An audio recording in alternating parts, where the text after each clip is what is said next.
programa hackathon dene sebelum samuto entre Ministériu Juventude, Arte, Kultura e UNICEF ita tambah realidade que situação jovem nebema kasuri Timor-Leste então ita cara gato hare jovem ser nebema com ideia inovativa que criativa através da solusaun para problema nebema que tem comunidade sira-nia. So a hackathon for us is an event where we can get young people together. We give them the tools to be able to offer solutions to some of these local but also national problems. So it's taking that leadership and the constructiveness and putting that together to really be thoughtful in the community and give back to the community.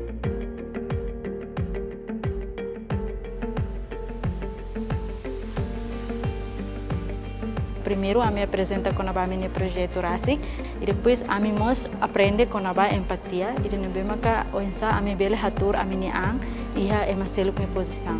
Ita hala'o projeto rumba komunidade ita labela harid ba saída ma ita senti mebe ita tem que sentir rasik saída ma sira senti atunne ita bela halo tuiru ni saída ma sira precisa.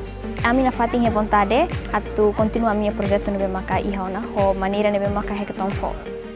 Hau aprende betul bukida nune bela saya ne somos referência que bukai do bahau e hau ni muris no bahau ni grupo nomos bahau ni colega sira. Poinira ita hetam Futuru Saude UNICEF aita sei desenvolve saída mak o ita presenta ona bai dinya painelista sira. Tamane espera ho grasa baromak ne ba o yang bela religi botu ho diak tur buat nabe makami planeia.